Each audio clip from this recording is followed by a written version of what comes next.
Break the cover-up of the ICE murder of Renee Good.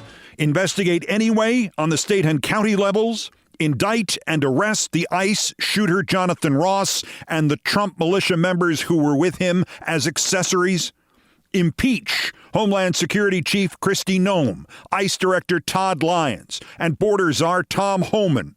Representative Angie Craig says now the Noem impeachment will proceed. And if Noem or any other ICE or DHS official continues to stonewall local investigators seeking justice for the murdered woman, indict and arrest them for obstruction of justice. Although this may be unnecessary, since Noem, an idiot, and Vice President J.D. Vance, another idiot, are the ones who doxed Ross as the shooter in the first place. And while the leaders of his Gestapo are vowing never to cooperate with a Hennepin County or state of Minnesota investigation, it was, of course, the shooter himself, Ross, who could not help himself from leaking the video he took with his phone of his crime because he is so deranged and murderous he thinks it will get him public support, and the cretins like Vance, Noem, Lyons, and Homan think the video does anything besides proving he was at no risk. And then he deliberately stepped in front of her car, and while juggling the murder weapon in one hand and his effing phone in the other, he shot her because he wanted to shoot her, and because she was not afraid of him, and because she was nice to him. I'm not mad at you.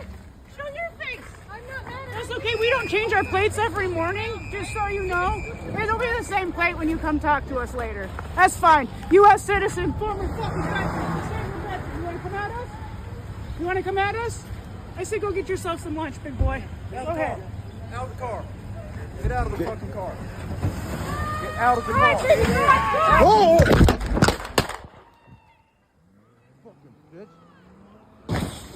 And then they celebrated, as we all heard.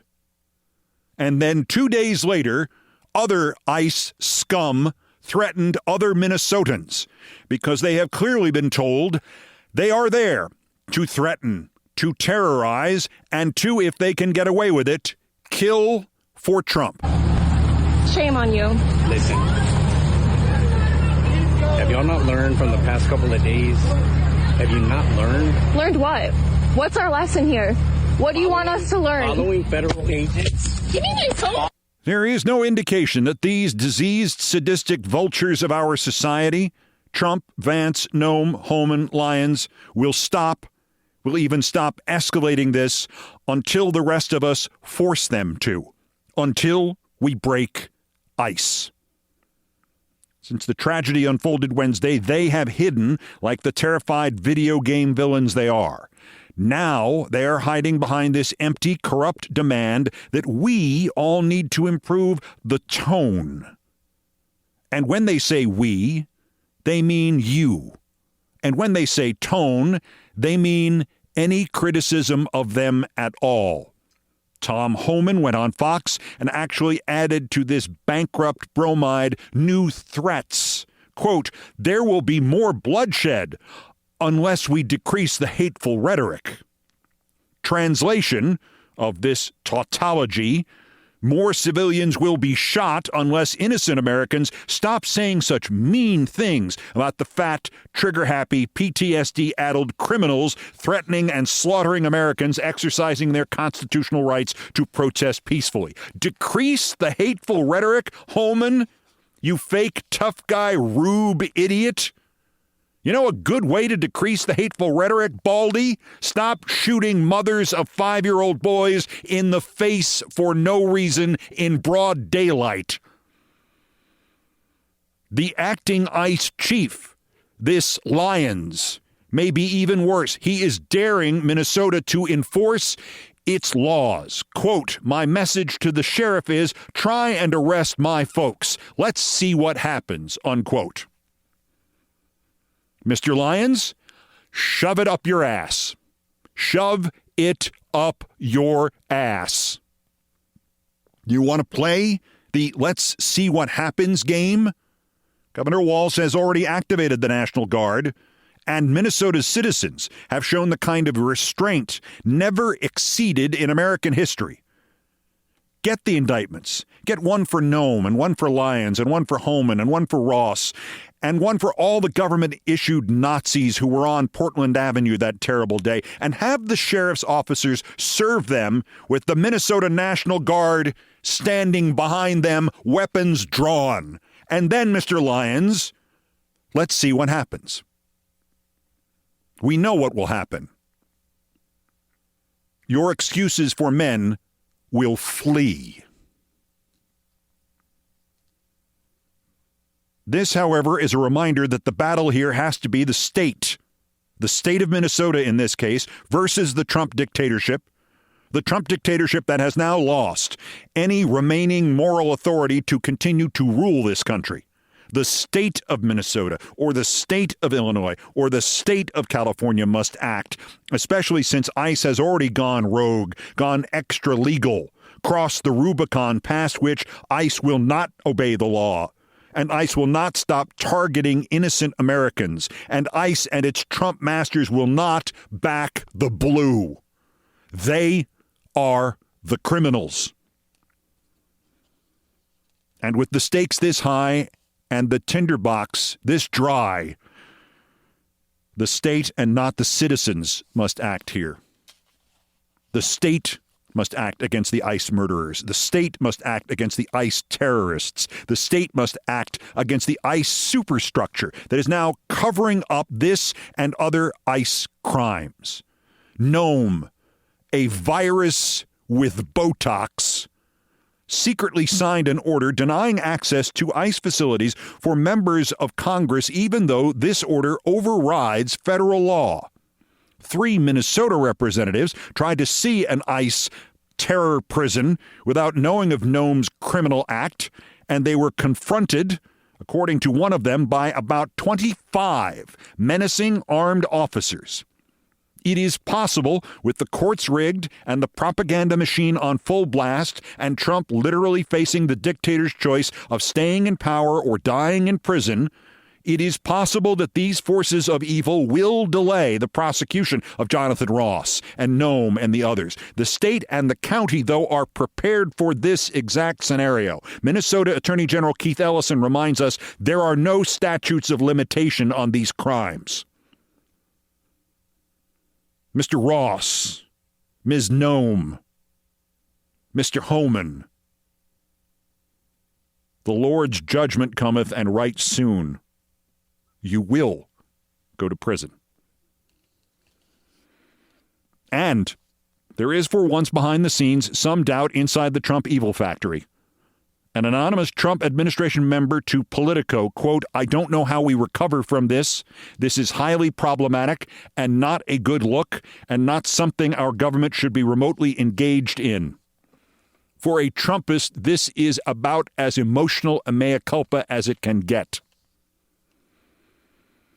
Meanwhile, despite Vance's claims, there is no absolute immunity for these creatures. There is no immunity at all for premeditated murder under any circumstances. And so there must be, in the interim, wrongful death suits, civil rights loss suits.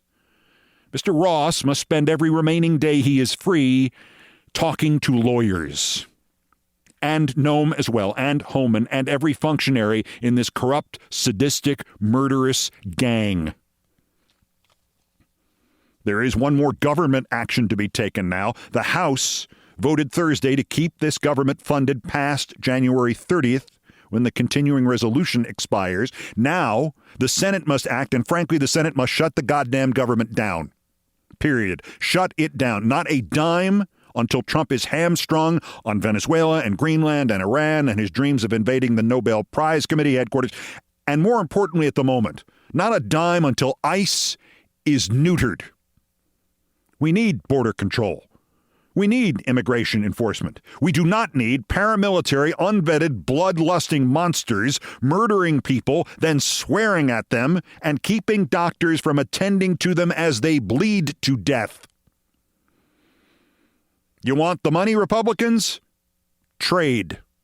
Give us Noem, Homan, Ross, ICE, the others, and the worst, by the way, we will do to them is to stop their funding and prosecute them. But Democratic senators have to stop what they can stop. And any Democratic senator who fails in their duty now has to be removed from office as quickly as the electoral and recall processes allowed. To quote Theodore Roosevelt, "We are met at Armageddon and we battle for the Lord." Schumer, I don't care. Do it. Fetterman, I'm sorry for all your problems. I don't care. This is nut-cutting time. So far, you have been on the wrong side of this.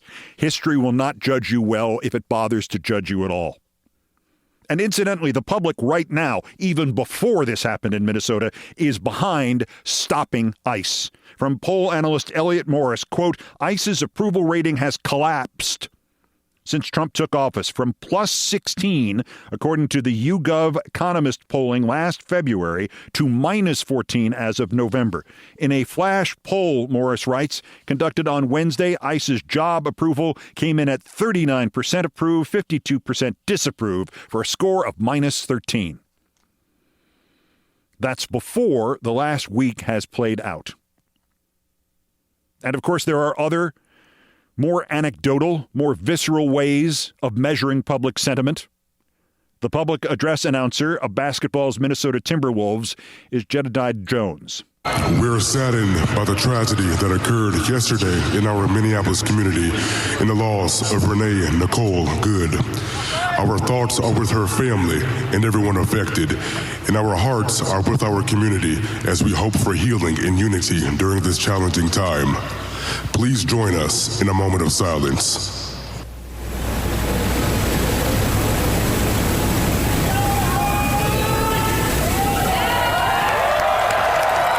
Thank you. And more stunning even than that, there is this. The retiring Episcopalian Bishop of New Hampshire, Bob Hirschfeld, with one of the most chilling and sadly one of the most real sound bites of the entire breadth and length of Trump's assault on democracy and American freedom. The other night, before a packed protest in the pouring rain, I have told the clergy of the Episcopal Diocese of New Hampshire that we may be entering into that same witness. And I've asked them to get their affairs in order, to make sure they have their wills written. Because it may be that now is no longer the time for statements, but for us with our bodies to stand between the powers of this world and the most vulnerable. I hope the bishop is wrong. I still think this can be resolved with nothing approaching any of that. On the other hand, a peaceable 36-year-old Minnesota mother in her own neighborhood, near her own local school, in what she thought was a democracy with laws and a constitution that protected her instead of protecting masked gunmen in broad daylight. A woman who barely rose to the minimum standards of protesting, Renee Good. She thought this could be resolved that way, too.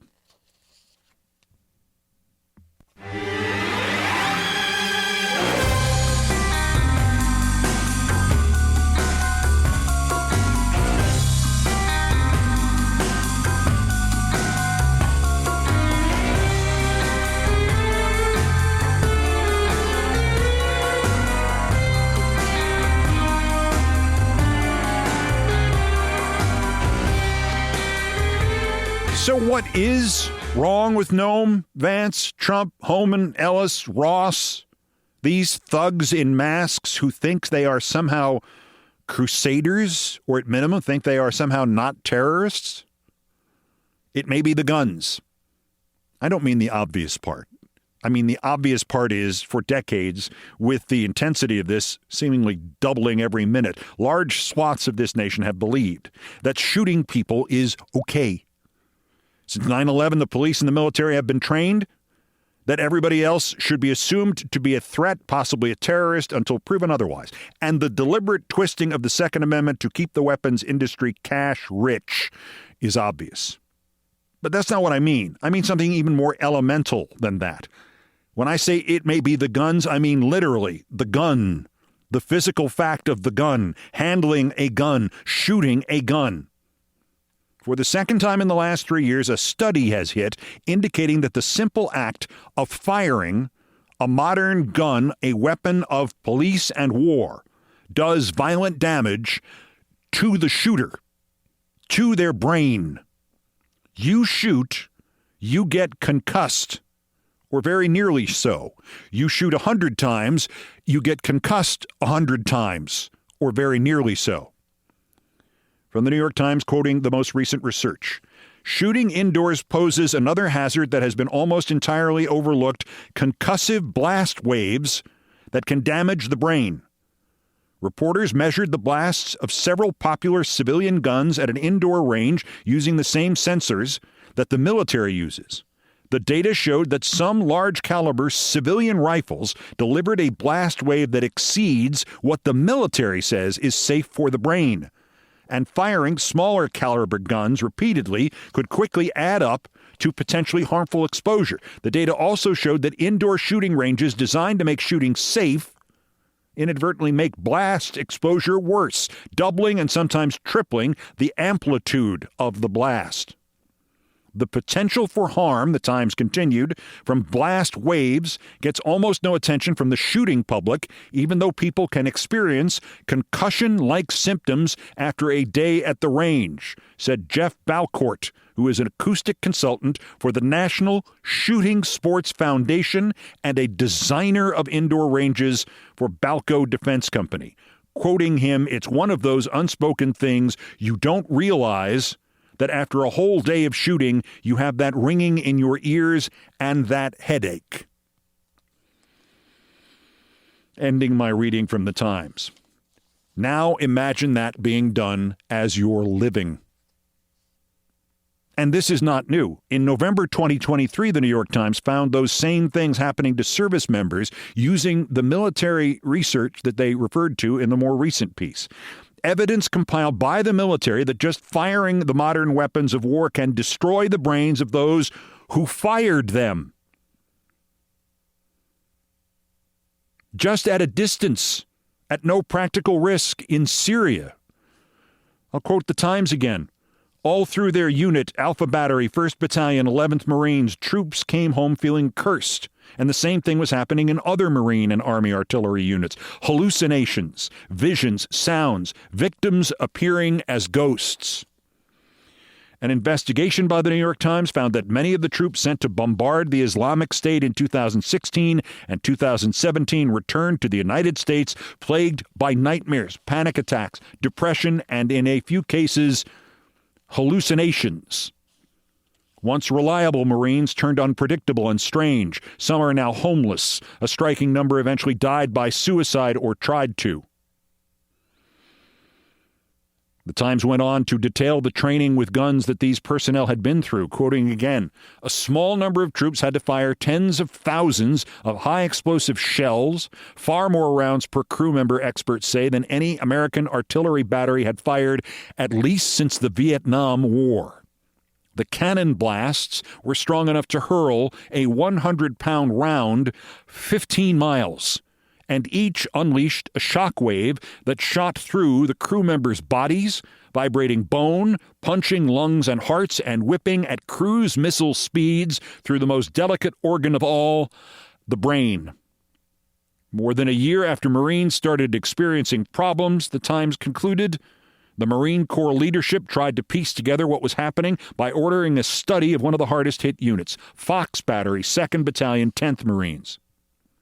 The research was limited to reviewing the troops' medical records. No Marines were examined or interviewed. Even so, the report, published in 2019, made a startling finding.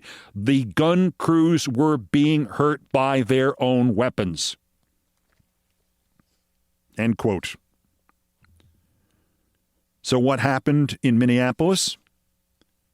We saw it on video. Why did it happen?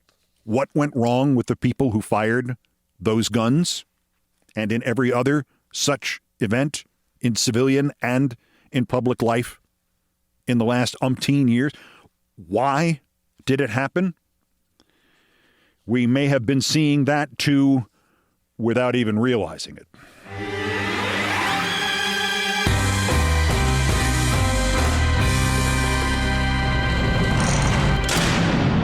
Some other updates from other subjects. Trump's government is still in violation of the law Trump signed, ensuring release of the Epstein files by, well, nearly a month ago. The Trumpstein cover-up is alive and well. Representative Thomas Massie, an historian in Politico, quoting Politico, in late December, Massie raised the possibility of bringing inherent contempt charges against Pam Bondi over the heavily redacted release. Massie said the biggest story is that the Justice Department is, now quoting him, trying to say that internal deliberations are off limits for the release, whereas the bill specifically says that they must be released, these specific decisions about whether to indict or not. I'm not sure how that gets litigated, if that'll end up in a court somewhere. The lever that I have is contempt. And eventually we will try to invoke that because it only involves one chamber, unquote. Amazingly enough, Tom Massie's prospects for re-election are of vital concern to liberals. And incidentally, it looks good for him. I guess I'm happy. On Jack Smith, Jim Jordan said Friday, quote, he's coming in. Jack Smith will testify in public before a House committee. Jordan, who on top of everything else is an effing moron, completely misreads the room. Smith wants to testify in public, has been pleading for it. It is his way of getting his findings out. It is his way of getting his evidence out in public. And he has completely misread Smith's performance in the closed-door testimony. Quoting Jim Jordan again, one of the key takeaways in the transcript is, we said, did you have any evidence that President Trump was responsible for the violence that took place at the Capitol? He had no evidence of that whatsoever. Well, of course, that's the exact opposite of what he said, you moron. What he didn't do was produce the evidence for you. You didn't ask him to produce the evidence. You asked him if he had it, and he said he did.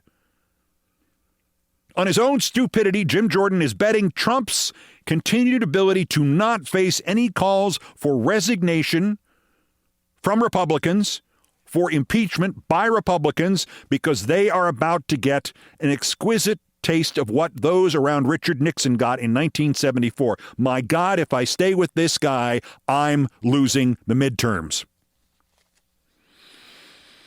The Nobel Prize update. I'll just read its statement on this amazing and amazingly stupid idea that the winner of the Peace Prize would somehow give it to Trump, and then Trump would, in exchange, install her as the new dictator of Venezuela.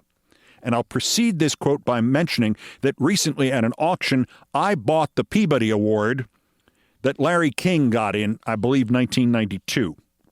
Larry was a friend of mine, and I did not like the idea of his award going to somebody who he did not like or who did not know him. This does not mean I won a Peabody Award. It means I happen to have his for safekeeping. It's sort of what the Nobel Peace Prize people are saying. Quote, the Norwegian Nobel Committee and the Norwegian Nobel Institute receive a number of requests for comments regarding the permanence of a Nobel Peace Prize laureate status. The facts are clear and well established. Once a Nobel Prize is announced, it cannot be revoked, shared, or transferred to others. The decision is final and stands for all time. For all time. Now, if they wanted to have a little fun, they should have added, the Nobel Peace Prize is also not returnable for store credit.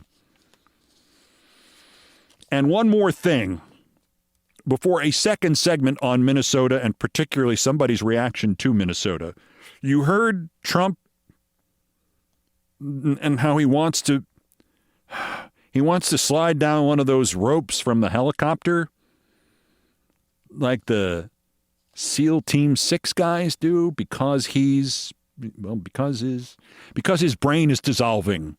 And every once in a while he thinks he's 26.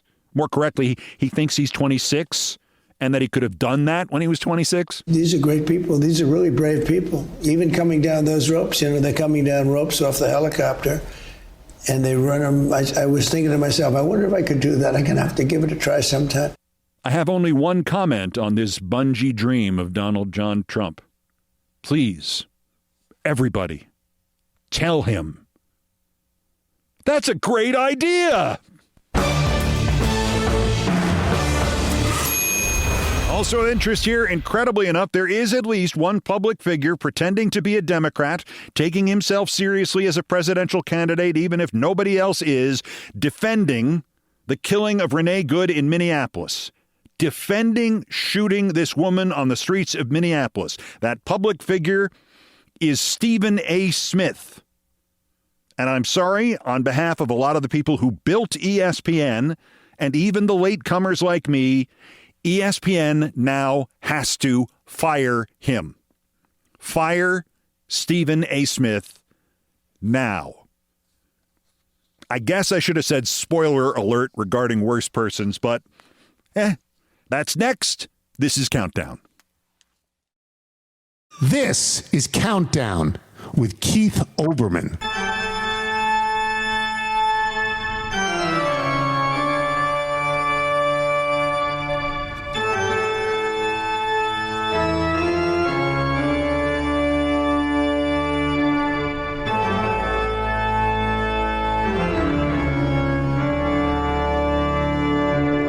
Ahead on this all-new edition of Countdown. I don't know about you, but after this last week, I need some Thurber. Mondays with Thurber coming up. But first, believe it or not, there are still more new idiots to talk about. The roundup of the miscreants, morons, and Dunning-Kruger effect specimens who constitute today's other worst persons in the world. The bronze, worse. I am indebted to Derek Guy of Put This On, a fashion site. He has noted the, shall we say, contradictory tweets of the 4 MAGA, shall we say, whores about Venezuela. Will Chamberlain, Cat Turd, Matt Walshblog of Matt Walshblog's Blob Blog, and Laura Loomer. Cat Turd first, shall we? Name one U.S.-inspired regime change that hasn't ended in absolute disaster, he wrote. Now he writes, Venezuela is now more free than New York City. Will Chamberlain, the owner of the world's largest forehead. The Republican Party is no longer the party of regime change and endless wars. If you want to be its standard bearer, that is a non-negotiable position. That's what he wrote. Now he has written, I can think of few better uses of my tax dollars than black-bagging the head of a foreign narco-trafficking organization that enriches itself by addicting and poisoning my fellow Americans. Well, of course, other than finding a cure for a 5 or 6 head. Laura Loomer. I'm America first. I don't support regime change. I went on Bannon's War Room to talk about Chinese aggression in Venezuela and why we need to designate the Muslim Brotherhood as a foreign Islamic terrorist organization. That's what she wrote. Now she's written, Maduro has arrived at the DEA office in Manhattan. He was transported in an armored motorcade after being transported in a blindfold by a helicopter and then by plane to New York after his compound in Caracas was raided by us special forces. Proud to be an American today, USA. And Matt Walsh. We've spent the last 25 years bringing, quote, freedom and, quote, democracy to countries around the globe, while our own country has been systematically invaded, and now our largest cities are run by foreigners and communists. If you want to know why I'm so avowedly non-interventionist, this is why. That's what he used to write. Now they've told him to write this. This is a war for oil. First of all, the war lasted like 90 minutes. Second, going to war to secure vital resources for your own people is totally legitimate. Why should we allow some third world communist shithole to control trillions of dollars worth of oil? Avowedly non-interventionist. Except when people who are paying you tell you to be avowedly pro-interventionist. Whores. Runner-up, worser, the Financial Times. It has run a story which seems like a slice of life of our times. Headline, influencers and OnlyFans models dominate U.S. extraordinary artist visas. Work permits increasingly being awarded on basis of online reach favoring content creators. The story is full of data about how these H-1B exceptional immigrant visas are being granted to social media influencers and others with high follower counts. But there is not one word in the article about OnlyFans. I mean, the words only and fans do not appear in the article, only in the headline. It's like OnlyFans headline. We want names, Financial Times. I mean, it's a logical conclusion from what's been written here, but where's the evidence? I mean, Melania? No. But our winner, the worst, ESPN's Stephen A. Smith, for years, including 5 years in the preceding decade where I had to work alongside him, he was more important to them than I was when I went back to ESPN in 2013 and then again in 2018. I get it. People always laugh at the shouting guy in the clown suit. For years, including when I had to pretend he had some knowledge about sports or information about sports that reflected an intellect and an access better than that of a gas station hot dog. For years, including when I had to pretend that his on-air style was more bearable than the screech of the trains braking as they stopped in a New York City subway station. And for a year, as he has run a one-man campaign to try to force a groundswell to get himself taken seriously as a presidential possibility. No, possibility is the wrong word. To get himself taken as anything besides one of the dumbest jokes in the extremely dumb history of extremely dumb American politics. And while doing this, he has tried to pretend he didn't want the job and he didn't have anything to do with the campaign. For years, I have been mildly critical of Stephen A. Smith. That ends. He has now defended the shooting of Renee Good in Minneapolis, the murder of an American mother picking up her kid at school because Stephen thinks that may make him president.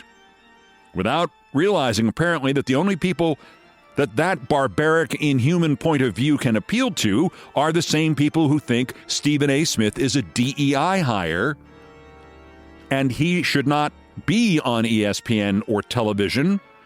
And these same people that he's trying to appeal to want Disney burned to the ground as it is.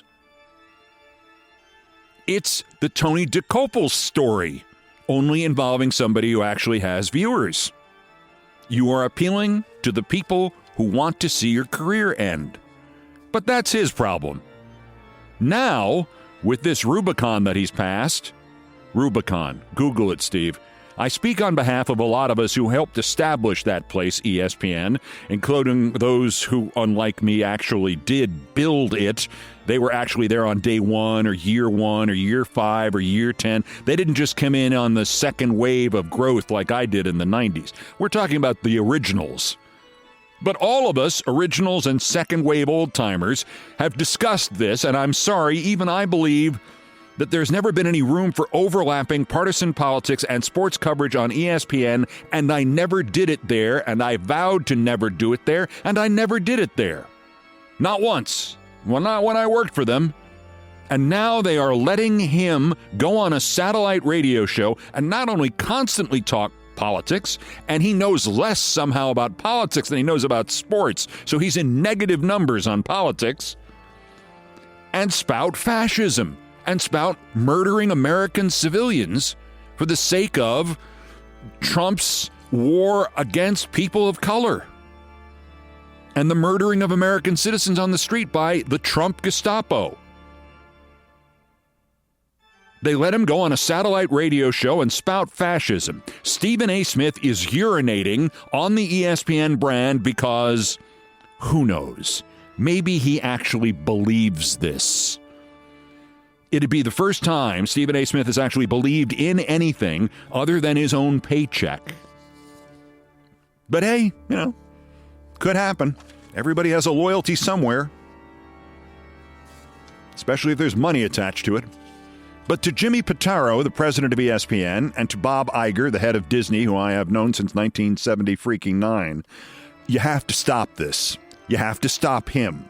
Stephen A. Smith is destroying what we, Jimmy, Bob, and the real inventors of ESPN what we have spent parts of our lives trying to build.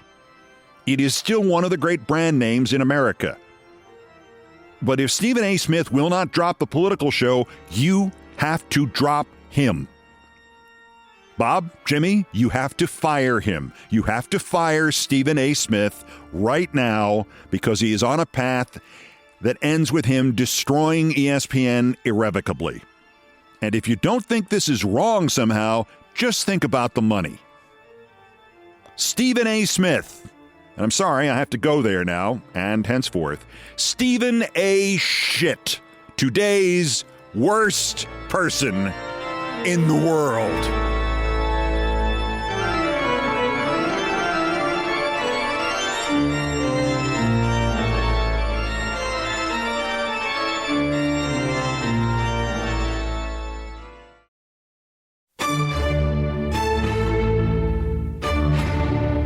Sit back and relax, if relax is the right word for it, for The Greatest Man in the World by James Thurber. Looking back on it now from the vantage point of 1940, one can only marvel that it had not happened long before it did. The United States of America had been, ever since Kitty Hawk, blindly constructing the elaborate petard by which sooner or later it must be hoist.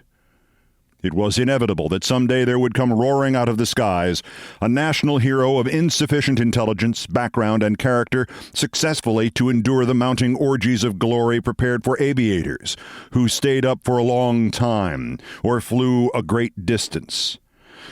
Both Lindbergh and Byrd, fortunately for national decorum and international amity, had been gentlemen. So had our other famous aviators. They wore their laurels gracefully, withstood the awful weather of publicity, married excellent women, usually of fine family, and quietly retired to private life and the enjoyment of their varying fortunes. No untoward incidents on a worldwide scale marred the perfection of their conduct on the perilous heights of fame. The exception to the rule was, however, bound to occur, and it did, in July 1937 when Jack Pal Smirch, erstwhile mechanic's helper, in a small garage in Westfield, Iowa, flew a second-hand, single-motored, Breasthaven Dragonfly 3 monoplane all the way around the world without stopping. Never before in the history of aviation had such a flight as Smirch's even been dreamed of. No one had even taken seriously the weird floating auxiliary gas tanks, invention of the mad New Hampshire professor of astronomy, Dr. Charles Lewis Gresham, upon which Smirch placed full reliance. When the garage worker, a slightly built, surly, unprepossessing young man of 22, appeared at Roosevelt Field early in July 1937, slowly chewing a great quid of scrap tobacco, and announced, "Nobody ain't seen no flying yet." The newspapers touched briefly and satirically upon his projected 25,000-mile flight. Aeronautical and automotive experts dismissed the idea curtly, implying that it was a hoax, a publicity stunt. The rusty, battered, second-hand plane wouldn't go. The Gresham auxiliary tanks wouldn't work. It was simply a cheap joke. Smirch, however, after calling on a girl in Brooklyn who worked in the flap-folding department of a large paper box factory, a girl whom he later described as his sweet patootie, climbed nonchalantly into his ridiculous plane at dawn of the memorable 7th of July, 1937, spit a curve of tobacco juice into the still air, and took off, carrying with him only a gallon of bootleg gin and 6 pounds of salami. When the garage boy thundered out over the ocean, the papers were forced to record in all seriousness that a mad, unknown young man, his name was variously misspelled, had actually set out upon a preposterous attempt to span the world in a rickety one-engine contraption, trusting to the long-distance refueling device of a crazy schoolmaster. when 9 days later, without having stopped once, the tiny plane appeared above San Francisco Bay, headed for New York, spluttering and choking to be sure, but still magnificently and miraculously aloft, the headlines, which long since had crowded everything else off the front page, even the shooting of the governor of Illinois by the Valetti gang, swelled to unprecedented size, and the news stories began to run to 25 and 30 columns. It was noticeable, however, that the accounts of the epoch-making flight touched rather lightly upon the aviator himself. This was not because the facts about the hero as a man were too meager, but because they were too complete. Reporters who had been rushed out to Iowa when Smirch's plane was first sighted over the little French coast town of Cergy-le-Maire to dig up the story of the great man's life had promptly discovered that the story of his life could not be printed. His mother, a sullen short-order cook in a shack restaurant on the edge of a tourist's camping ground near Westfield, met all inquiries as to her son with an angry, "The hell with him. I hope he drowns." His father appeared to be in jail somewhere for stealing spotlights and lap robes from tourists' automobiles. His young brother, a weak-minded lad, had but recently escaped from the Preston, Iowa reformatory and was already wanted in several western towns for the theft of money order blanks from post offices. These alarming discoveries were still piling up at the very time that Pal Smirch, the greatest hero of the 20th century, blear-eyed, dead for sleep, half-starved, was piloting his crazy junk heap high above the region in which the lamentable story of his private life was being unearthed, headed for New York and a greater glory than any man of his time had ever known. The necessity for printing some account in the papers of the young man's career and personality had led to a remarkable predicament. It was, of course, impossible to reveal the facts, for a tremendous popular feeling in favor of the young hero had sprung up like a grass fire when he was halfway across Europe on his flight around the globe. He was, therefore, described as a modest chap, taciturn, blonde, popular with his friends, popular with girls. The only available snapshot of Smirch, taken at the wheel of a phony automobile in a cheap photo studio at an amusement park, was touched up so that the little vulgarian looked quite handsome. His twisted leer was smoothed into a pleasant smile. The truth was, in this way, kept from the youth's ecstatic compatriots. They did not dream that the Smirch family was despised and feared by its neighbors in the obscure Iowa town, nor that the hero himself, because of numerous unsavory exploits, had come to be regarded in Westfield as a nuisance and a menace. Pal Smirch had, the reporters discovered, once knifed the principal of his high school. Not mortally, to be sure, but he had knifed him. And on another occasion, surprised in the act of stealing an altar cloth from a church, he had bashed the sexton over the head with a pot of Easter lilies. For each of these offenses, he had served a sentence in the reformatory. Inwardly, the authorities, both in New York and in Washington, prayed that an understanding Providence might, however awful such a thing seemed, bring disaster to the rusty, battered plane and its illustrious pilot, whose unheard-of flight had aroused the civilized world to hosannas of hysterical praise. The authorities were convinced that the character of the renowned aviator was such that the limelight of adulation was bound to reveal him to all the world as a congenital hooligan, mentally and morally unequipped to cope with his own prodigious fame. "I trust," said the Secretary of State at one of the many secret cabinet meetings called to consider the national dilemma, "I trust that his mother's prayer will be answered," by which he referred to Mrs. Emma Smirch's wish that her son might be drowned. It was, however, too late for that. Smirch had leaped the Atlantic and then the Pacific as if they were mill ponds. At 3 minutes after 2 o'clock on the afternoon of July 17th, 1937, the garage boy brought his idiotic plane into Roosevelt Field for a perfect three-point landing. It had, of course, been out of the question to arrange a modest little reception for the greatest flyer in the history of the world. He was received at Roosevelt Field with such elaborate and pretentious ceremonies as rocked the world.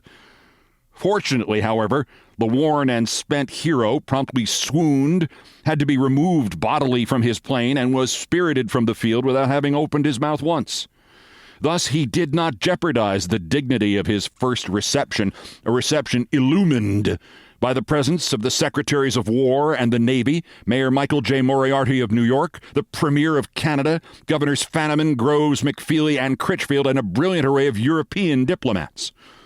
Smirch did not, in fact, come to in time to take part in the gigantic hullabaloo arranged at City Hall for the next day. He was rushed to a secluded nursing home and confined in bed. It was 9 days before he was able to get up, or to be more exact, before he was permitted to get up. Meanwhile, the greatest minds in the country in solemn assembly had arranged a secret conference of city, state, and government officials, which Smirch was to attend for the purpose of being instructed in the ethics and behavior of heroism. On the day that the little mechanic was finally allowed to get up and dress, and for the first time in 2 weeks took a great chew of tobacco, he was permitted to receive the newspaper men, this by way of testing him out. Smirch did not wait for questions. "Yous guys," he said, and the Times man winced. "Yous guys can tell the cockeyed world that I put it over on Lindbergh, see? Yeah, made an ass of them two frogs." The two frogs was a reference to a pair of gallant French flyers who, in attempting a flight only halfway around the world, had 2 weeks before unhappily been lost at sea. The Times man was bold enough at this point to sketch out for Smirch the accepted formula for interviews in cases of this kind. He explained that there should be no arrogant statements belittling the achievements of other heroes, particularly heroes of foreign nations. "To hell with that," said Smirch. "I did it, see? I did it, and I'm talking about it." And he did talk about it. None of this extraordinary interview was, of course, printed. On the contrary, the newspapers, already under the disciplined direction of a secret directorate created for the occasion and composed of statesmen and editors, gave out to a panting and restless world that Jackie, as he had been arbitrarily nicknamed, would consent to say only that he was very happy and that anyone could have done what he did. "My achievement has been, I fear, slightly exaggerated," the Times man's article had him protest with a modest smile. These newspaper stories were kept from the hero, a restriction which did not serve to abate the rising malevolence of his temper. The situation was indeed extremely grave, for pal Smirch was, as he kept insisting, rarin' to go. He could not much longer be kept from a nation clamorous to lionize him. It was the most desperate crisis the United States of America had faced since the sinking of the Lusitania. On the afternoon of the 27th of July, Smirch was spirited away to a conference room in which were gathered mayors, governors, government officials, behaviorist psychologists, and editors. He gave them each a limp, moist paw and a brief, unlovely grin. "Hiya," he said. When Smirch was seated, the mayor of New York arose and, with obvious pessimism, attempted to explain what he must say and how he must act when presented to the world, ending his talk with a high tribute to the hero's courage and integrity.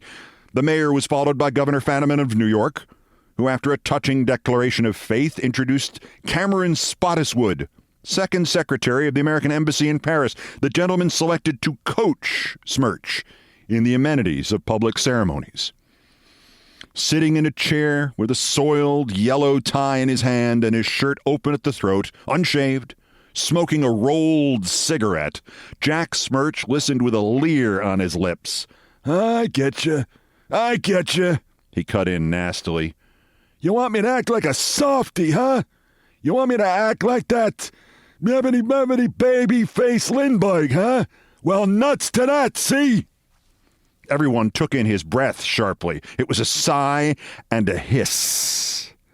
"Mr. Lindbergh," began a United States senator, purple with rage. And Mr. Byrd, Smirch, who was paring his nails with a jackknife, cut in again. Boyd, he exclaimed. Oh, for God's sake, that big... Somebody shut off the blasphemies with a sharp word. A newcomer had entered the room. Everyone stood up except Smirch, who was still busy with his nails, and he did not even glance up. Mr. Smirch, said someone sternly, the President of the United States. It had been thought that the presence of the chief executive might have a chastening effect on the young hero, and the former had been, thanks to the remarkable cooperation of the press, secretly brought to the obscure conference room. A great, painful silence fell. Smirch looked up, waved a hand at the president. How you coming? He asked, and began rolling a fresh cigarette. The silence deepened. Someone coughed in a strained way. Geez, it's hot, ain't it? Said Smirch. He loosened two more shirt buttons, revealing a hairy chest and the tattooed word Sadie enclosed in a stenciled heart. The great and important men in the room, faced by the most serious crisis in American history, exchanged worried frowns. Nobody seemed to know how to proceed. Come on, said Smirch. Let's get the hell out of here.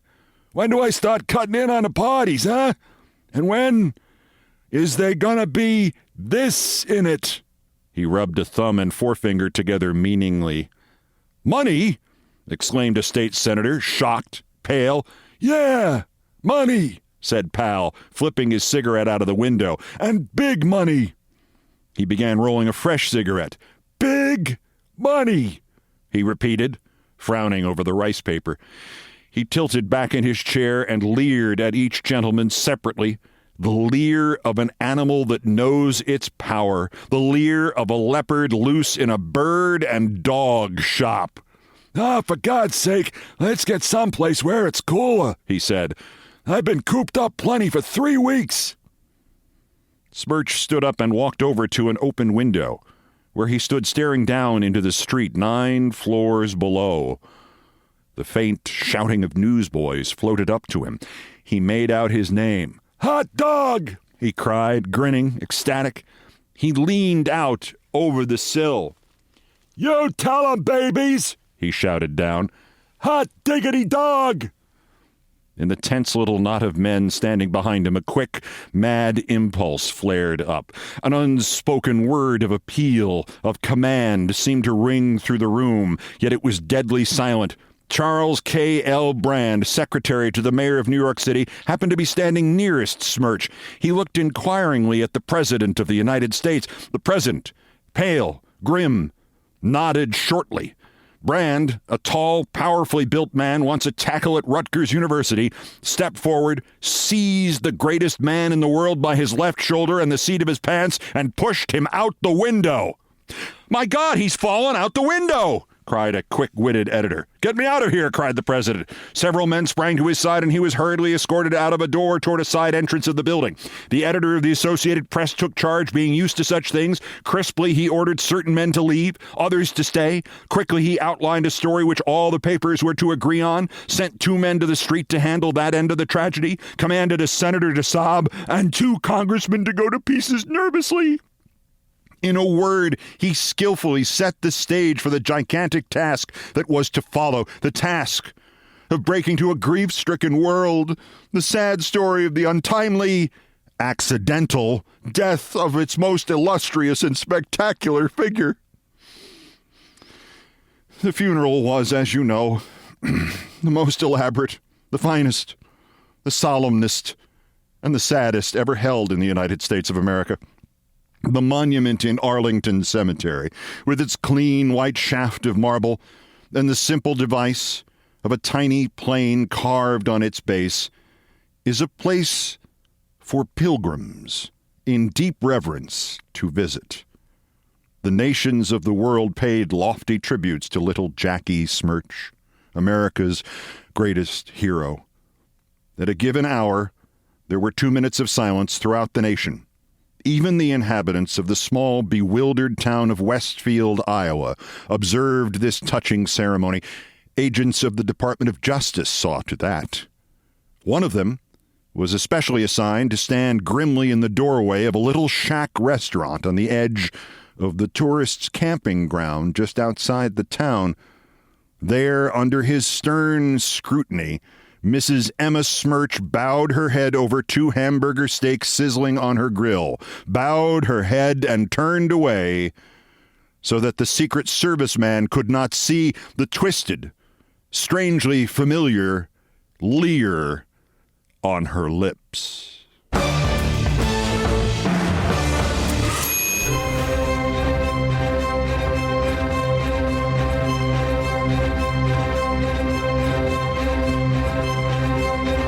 I've done all the damage I can do here. Thank you for listening. Most of our countdown music was arranged, produced, and performed by Brian Ray on the guitars, the bass, and the drums, and John Philip Chanel handling orchestration and keyboards. They are our musical directors of Countdown. It was produced by TKO Brothers. Our satirical and pithy musical comments are by the best baseball stadium organist ever, Nancy Faust. The sports music is the Olbermann theme from ESPN2, written by Mitch Warren Davis, courtesy of ESPN Inc. Yeah, gotta fire Stephen A. Smith. Other music arranged and performed... Stephen A. Shit. Other music arranged and performed by the group No Horns Allowed. My announcer today was my friend Tony Kornheiser. This program was produced by Ted. Everything else was, as always, my fault. That's Countdown for today, day 358 of America held hostage again. Just 1,105 days until the scheduled end of his lame duck and lame-brained term unless he is removed sooner by MAGA, Jeffrey Epstein, and affordability, and marble armrests, and Venezuela, and his ICE Gestapo murdering American mothers as they pick up their kids from school. The next scheduled countdown is Thursday, bulletins as the news merits. Until the next one, I'm Keith Olbermann. Good morning, good afternoon, good night, and good luck.